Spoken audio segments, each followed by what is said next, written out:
The world of NFTs. A very interesting new frontier within the internet. It brings together both art and technology. And it all started with this guy. Actually, the origins of modern day NFTs can be traced back even further to when games started selling digital cosmetics. And this most likely started in the early 2000s, where Elder Scrolls Oblivion, which was a very popular game then, sold the first microtransaction in 2006, where they sold a DLC pack of horse armor, which didn't really add much to the game. It was purely cosmetic and would have costed you about $2.50 back in 2006. If we adjust with the current inflation, it would be about $3.67 in today's money. Although the horse armor pack came out with mixed reviews, it catalyzed a whole new world of microtransactions in video games. John Cena skin? No way. LeBron James! I'm getting this. Now collectibles and cosmetics has become a normal part of the video gaming industry. And I have a feeling that it laid the beginning foundation of what NFTs would become today. The concept of NFTs really originated from a paper released by Mary Rosenfield on colored coins. The basic premise of these colored coins was to represent different assets like physical goods, real estate, commodities, etc. using blockchain technology. And at the end of the day, help prove people's ownership of those assets. But it would be later in 2014 that the first true NFT was created by this guy, Kevin McCoy. The first NFT was called Quantum, and to me it kind of looked like a gif of a trippy-ass octagon, something that you would probably see if you were high as shit. And it was this NFT that started it all, and inspired a whole new frontier of digital art.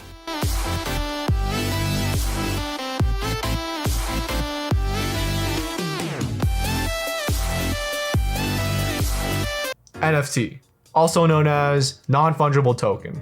They are digital assets that have a specific unique identifier that differentiates each token from one another using blockchain technology, which I explained fully in my cryptocurrency video. But to sum it up, let's just say the blockchain is a very secure, decentralized database.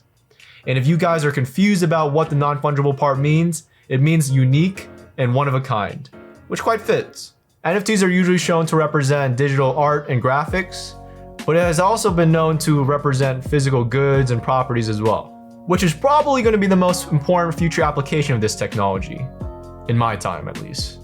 You may be memeing the fact that NFTs as digital art is kind of useless and that you can pretty much find ways to screenshot if you really wanted to, which I surely did.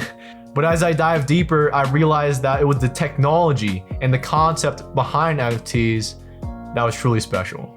Unlike its counterpart cryptocurrency, which are also known as fungible tokens, tokens that aren't unique and with no differentiation between them, like one Bitcoin in your possession is equal to one Bitcoin somewhere else, exactly. Non-fungible tokens are completely unique with metadata and details specifying its distinction as an asset and to the owner. And since it's also placed on a very secure database such as the blockchain, it presents a very strong alternative to securing ownership and entitlement to property and other forms of assets. So how do I create an NFT? You must be wondering. First off, since the majority of NFTs out there are located on the Ethereum blockchain, we'll be focusing on how to make them on the Ethereum network. And since we chose the ETH blockchain, we have to also refer to their token standard, specifically the ECR 721 and the ECR 1155, which helps describe how to create a non-fungible token for the Ethereum blockchain. The main difference between the two ECRs is that the ECR 1155 is the new updated version solving some of the issues of the original NFT standard, with the most notable advantage of creating lower network congestions and transactional cost. ECR 1155 also supports both fungible and non-fungible tokens at the same time, and created the semi-fungible token. And basically the semi-fungible token would act as a fungible token while being traded on the market, but once purchased becomes an NFT. Yeah boys, we're getting really deep into the weeds here. The first step is to create your digital wallet, which you can create with something like MetaMask. Then go to the NFT platform of your choice like OpenSea and connect your digital wallet there.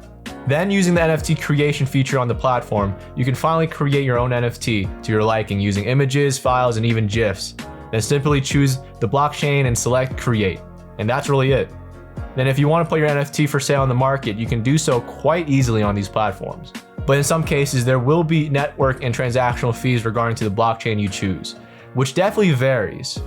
I also know that Ethereum also has some fees regarding this as well. But if you do further research on your own, there's definitely other blockchains out there that provide lower to even no cost. And that, my friends, is pretty much it.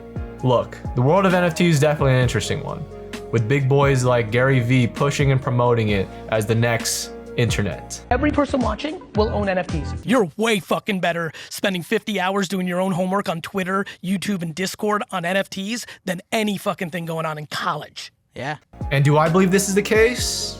To be honest, I'm still skeptical, and it might be because of my small brain IQ, but I still do believe that these digital graphics need to be more fleshed out and integrated with society. Because like I said before, I do believe that the concept behind NFTs is definitely useful if applied the right way, mostly with the real world physical applications of this technology. While applying to digital cosmetics collectibles have to have more utility instead of just looking at it and then forgetting it in your digital wallet. Because the majority of the NFTs out there right now are literally just images I'm about to pirate. You could also say that games should start implementing their own type of NFTs within their games, which gives exclusive content and cosmetics. But if you think about it, there really is no benefit for the gaming businesses to do so, except for the novelty of it all. Because why would you want to place it in a decentralized market out of their control, where they can sell the same thing on their own systems where they do have full control of all the transactions? In my opinion, NFTs would only become prevalent in everyday society once virtual reality becomes fully fleshed out, and we live our lives more on the internet and in the virtual space. Because we'll need a system to validate the ownership of different items and assets within the virtual world. Because let's be honest, it's going to take quite a while for something like SAO to come around. And let's not talk about that metaverse.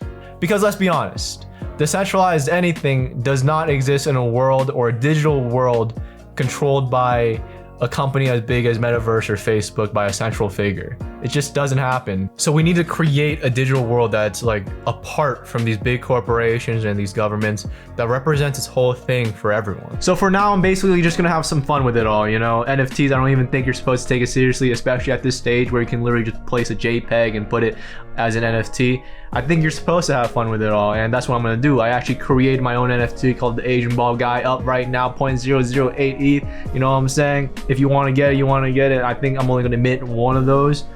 If you don't, that's probably the smarter decision, to be honest. If you do, I'm questioning what's happening in your head right now. But yeah, that's it. Thanks, guys.